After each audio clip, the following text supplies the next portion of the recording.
Salut tout le monde. Salut! Bon, là c'est la deuxième partie de la vidéo sur l'écomusée. Oui, on vous emmène encore. Ouais, elle était trop longue. Il y a trop de trucs à voir en fait. C'est vrai que c'est grand, hein, l'écomusée d'Alsace. Hein. Ouais. Et puis, du coup, on va continuer cette vidéo. Merci à Antoine et à sa collègue et à tous les autres. Et pour nous avoir fait découvrir la forge, qu'est-ce qu'il y a eu encore? Ouais, le grenier, il y a plein de trucs. Le grenier, la boulangerie. Il y a plein de choses. Il y a un potier, il y a la pharmacie. Oui, voilà, enfin, vous allez... Je pense qu'en une journée, on n'a pas le temps de tout voir, quoi. Oui, c'est sûr. Il faudrait quand même... Si on voulait prendre notre temps, il faudrait venir plusieurs jours. Bon, on vous laisse avec la vidéo. Oui. Bonne vidéo. Et à plus tard. Salut. Donc voilà, et tout ça va changer à partir des années 20, puisqu'en 1918 se termine la Première Guerre mondiale. Puis il y a un souci de taille qui se pose, c'est qu'on a des ateliers pour relancer la production, mais on a moins de gens qu'avant, et puis les gens reviennent blessés de la guerre. Donc on va adapter des prothèses pour adapter le travail aussi dans les champs. Dans les ateliers, on va aussi adapter des prothèses pour pouvoir tenir les marteaux, pour avoir une pince au bout du bras amputé, etc. Et surtout, on va commencer à ramener une technologie du champ de bataille pour mécaniser les ateliers. Puisqu'ici, vous l'avez vu, pas de chien, pas de roue à aube, pas d'apprenti. Donc, il va falloir attendre les années 20 pour mécaniser les ateliers comme ici. Et pour ça, rien de plus simple. On va installer des arbres de transmission avec des courroies. On va installer un moteur diesel qu'on avait récupéré, qu'on avait développé dans les chars et les camions. On l'installe dans un coin, et puis quand le moteur tourne, ça active notre arbre et on active toutes les machines.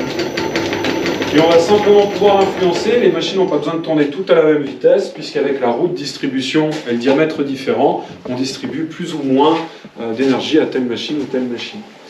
Et donc on va avoir des meules et des perceuses à colonnes qui vont faciliter le travail à froid. Et au niveau de la forge, vous remarquez peut-être que je n'ai pas de soufflet en cuir, puisque peu à peu on va les changer par des soufflets à manivelle, et ces manivelles on va les brancher directement sur le moteur pour avoir des forges mécaniques. Donc à partir de là, moi j'ai juste à gérer mon débit d'oxygène et à faire monter la température à l'intérieur. C'est un bouc. Oui, c'est une sœur. C'est pas un âne. Oh là là.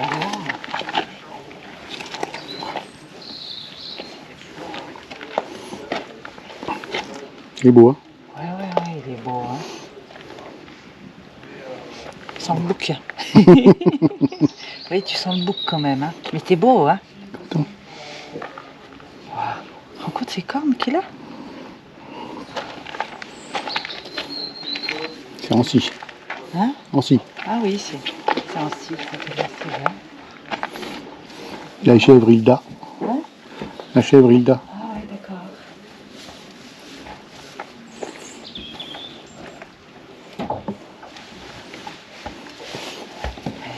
Là, c'est Turdi et Tatin. C'est qui? Turdi et Tatin. Ah oui, d'accord. C'est qui Tatin? Je sais pas. Tatatin. Ah, c'est elle. Tatin? Oui. Ah, Elle, peut-être. regarde, elle a dit, c'est moi. Et lui, il fait la tête. Il a faim. Peut-être, et du coup, elle veut pas le laisser manger. Et nous, si on allait faire ripaille.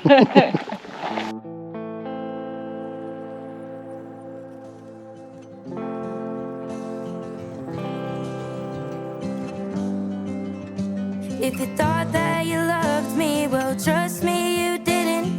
The proof's in your lies and your toxic decisions.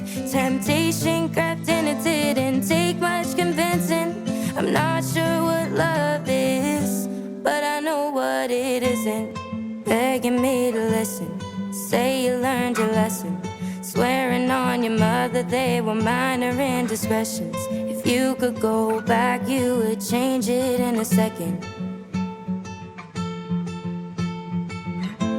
So what that you were drinking, lost in blurry vision. Cause we both know the vodka didn't put you in the linens. Strangers to lovers in under a minute.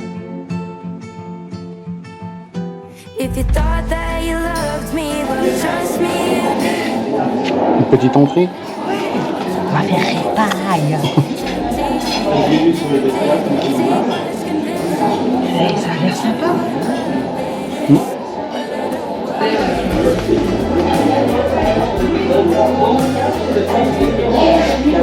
Une petite flamingo. Oui. Eh ben, on a ramassé ça, hein, ça sera déjà pas mal.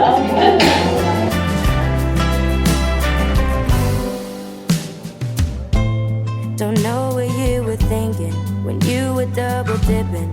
Did I cross your mind? Did you forget that I existed?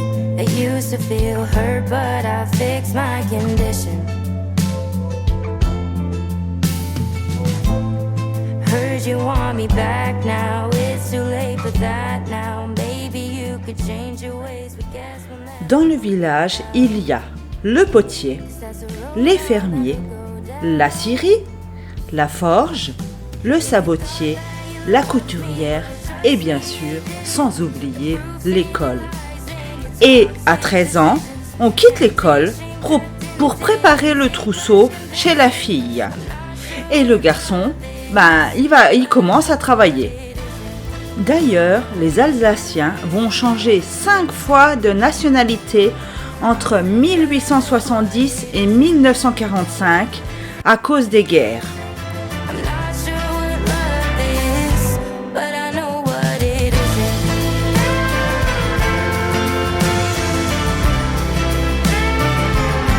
But I know what it isn't. I'm not sure what love is, but I know what it isn't.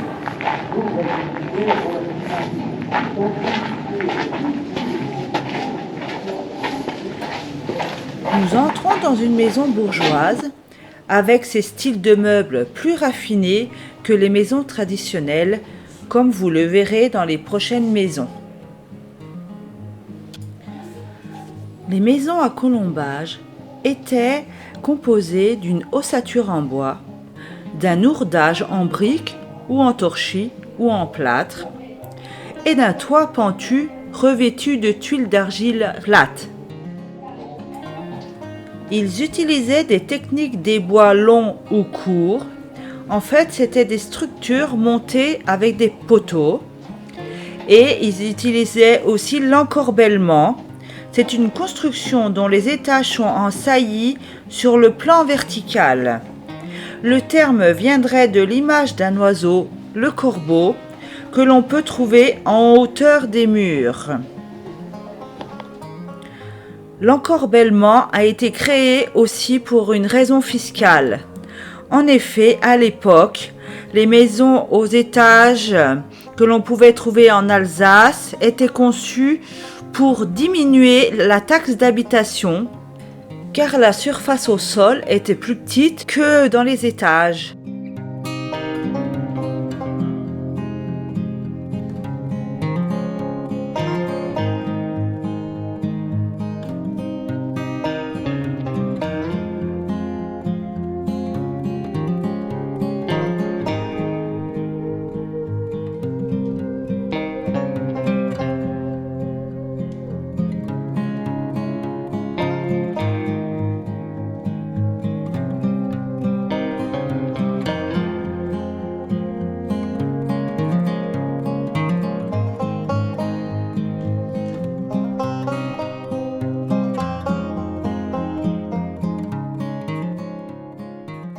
Et les grands, ça doit être chiant.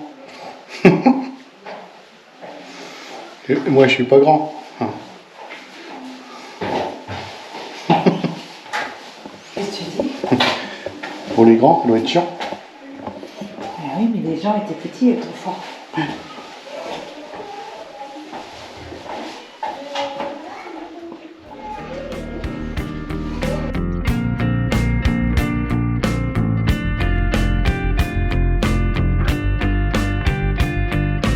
I don't wanna tell you, but if I did, that would be useful. Why you crying in your bedroom? I would do the same too. And I'm calling you crazy, but maybe I'm staying in the right wing. Parts are crazy, I'm staying. 'Cause I think you need some help. I can tell by the way that we both felt you need some help. 'Cause I should to do. It's just another day inside the place that I fucking hate. Inside of my head, with all of my friends, alone and soul afraid.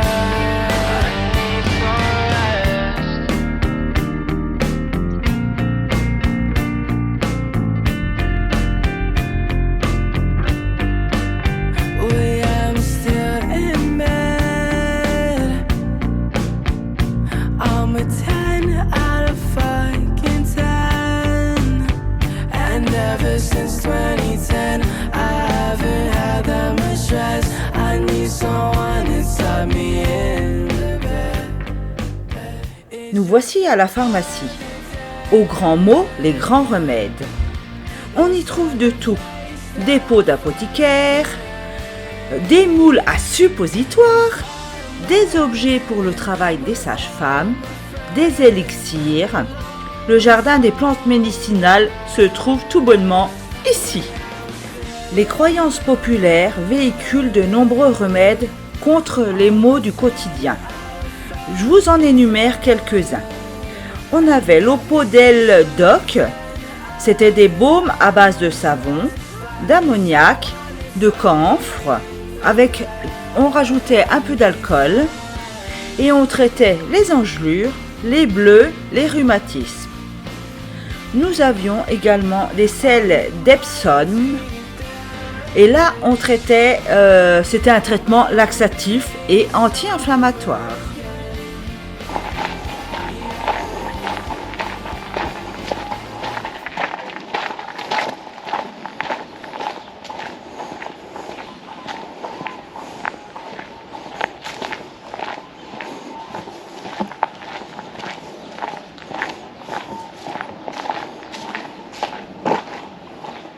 Donc dans ce grenier, on a environ 10 000 objets des 80 000 qu'on a sur tout le site. Donc c'est quand même quelque chose d'assez important. Et c'est grâce à ces grandes donations de dons qu'on a pu en fait scénographier les maisons qui sont sur le terrain, parce qu'on a environ 80 maisons sur le site, dont une dizaine qui sont en fait justes. Et donc d'avoir 80 000 objets sur le site a permis de scénographier les maisons et de montrer comment on pouvait vivre à l'intérieur. Parce que si vous regardez, on a une maison plutôt bourgeoise à côté du grenier et on a une maison plutôt paysanne. Enfin, les autres maisons sont plutôt des maisons paysannes comme la ferme qu'il y a sur l'autre place, donc la place des Charpentiers, où on peut remarquer comment on pouvait vivre, donc plutôt d'une manière bourgeoise avec de nombreux objets qui sont bien entretenus et de manière paysanne avec des objets qui sont un peu moins bien entretenus et on voit que c'est plus minimaliste. Alors ma première question, est-ce que vous savez à quoi correspond cet objet-là? C'est une tricoteuse pour les chaussettes, exactement. Pourquoi les chaussettes? Parce que vous avez donc les aiguilles qui sont en forme ronde. On mettait la pelote à côté, on enfilait et vous avez la manivelle ici qu'on va actionner qui va permettre de faire tourner les aiguilles et de tricoter en même temps. Donc en fait c'était des longs tubes, hein. Il n'y avait pas encore le talon de marqué. Donc c'était à l'usure de la chaussette. Donc plus on portait la chaussette, plus ça prenait le pli du pied. C'est ça. Donc c'est grâce à ce type de machine qu'il y a eu l'exode rural, donc très peu de travail en campagne et beaucoup plus en ville, parce qu'il y a eu un essor des industries textiles et donc ça a ouvert beaucoup plus de postes. Donc c'est une couveuse qui date des années 50, donc elle est électrique, vous avez la résistance électrique juste à côté. C'est une couveuse où on pouvait mettre beaucoup d'œufs, donc à peu près une centaine. Donc c'est vraiment une industrie productive qui avait ce type de couveuse, parce qu'on sait qu'au bout de 21 jours en couveuse, les œufs éclosent. Et donc tous les 21 jours, on pouvait mettre des œufs frais. Il n'y a pas de bras mécanique, donc c'était à l'éleveur de venir en fait toutes les 3-4 heures tourner les œufs pour que la coquille soit bien chaude des deux côtés. Et on avait un système d'eau, donc on mettait de l'eau à l'intérieur ici, pour que l'air ne soit pas trop chaude, enfin sèche, pour avoir quand même une certaine humidité. Et à l'intérieur, on a également des thermomètres, parce qu'on sait qu'au-dessus de 38 degrés, les os ont tendance à cuire, ce qui n'était pas forcément l'attrait principal de cette couveuse. Donc il y avait quand même une certaine surveillance à avoir.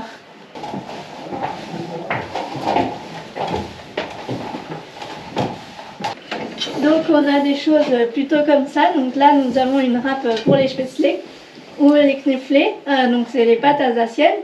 Et vous avez donc la forme que va prendre la pâte quand on va la mettre à l'intérieur et qu'on va tourner le fouet.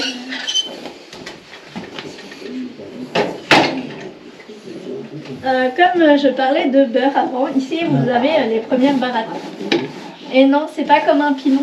On va prendre le bout de bois et on va le tourner entre les mains et on va le monter et le descendre en même temps, ce qui va permettre de fouetter à la crème au beurre. Donc là, c'était un peu plus long que 30 à 45 minutes. Il fallait 1 heure, voire 2. Et à votre avis, qui le faisait? Bah, c'était l'homme. Non, Ah non. c'était les enfants. Parce que les parents, le papa travaillait dans les champs, la mère faisait à manger, et les enfants, quand ils s'ennuyaient, comme il n'y avait pas encore les téléphones portables, ils allaient battre la crème au beurre. Donc généralement, j'espère pour eux que si c'était une famille nombreuse, parce que faire 2 heures battre la crème en beurre, ça devait être assez physique et assez ennuyant. Donc il y avait des rotations qui étaient faites. C'est pour les choux, ça, non? C'est pour le chou à choucroute ou les navets confits. Donc on met le chou dans le clou, on approche la lamelle et on va tourner en même temps, ce qui va faire les lamelles le chou à choucroute. C'est ça, on a la râpe en dessous et on a les lames au niveau de la poignée. Donc c'était quand même, je pense, quand même une assez bonne punition. Cet objet-là. Donc c'est pas l'électricité continue, c'est l'électricité statique. Donc c'est une machine qu'on appelle la machine.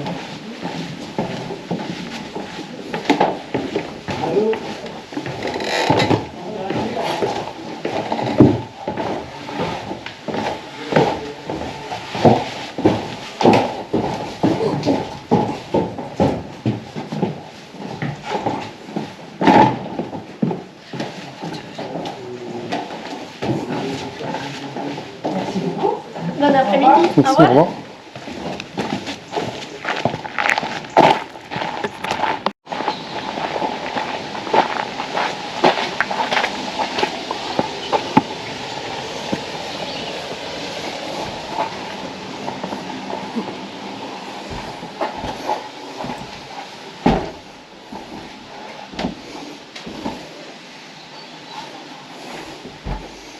Il y a des trucs de torture, hein. Et Toff, le barbier, il serait pas content de voir ta tête, hein? Oui, chut, pourquoi? C'est quoi? T'as oublié quoi? T'as oublié de mettre quoi? Parce que t'as pas remis le sabot sur... J'ai pas remis le sabot. Du coup, il y a eu un petit loupé ici. Non. Les instruments de torture, là. Ah ouais, waouh, t'as plus de cheveux après, hein? Au bout de 2 ans, t'as plus de cheveux. Ouais, et c'est pas pire que le dentiste, hein? Tu as vu la machine? Ouais.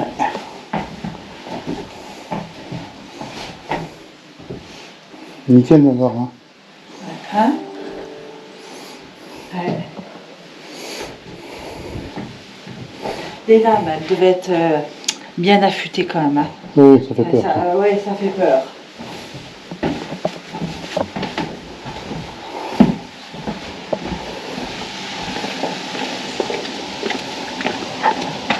La dernière marche, elle est...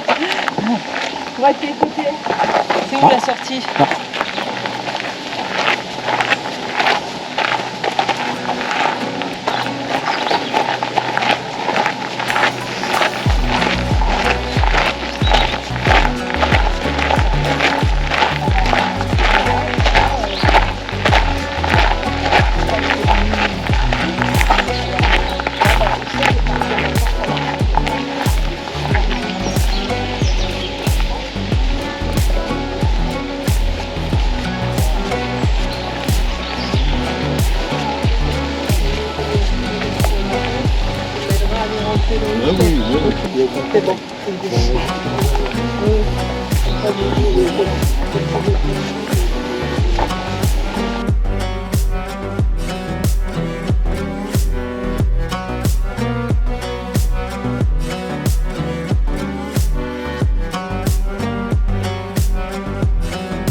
Alors Nadia, qu'est-ce que t'en as pensé?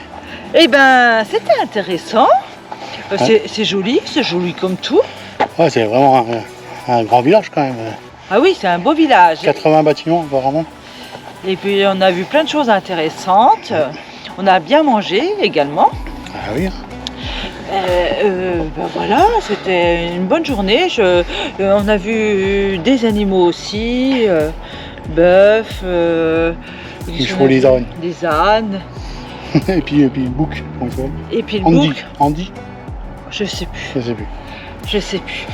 Après c'est plus calme parce qu'on est dans l'automne, donc c'est beaucoup plus calme et puis c'est sympa. À nous ça nous convient. Ah bah nous ça nous convient tout à fait. C'était une belle journée. Bon, bah on vous dit à la prochaine vidéo. Ouais, à la prochaine vidéo. Si vous voulez mettre un petit pouce, si vous avez envie, bah, faites-vous plaisir. Si vous n'êtes pas abonné, abonnez-vous. Hein. Et puis, merci de nous suivre et on vous dit à la prochaine dans une prochaine vidéo. Et peut-être dans la prochaine vidéo, il y aura des choses à dire.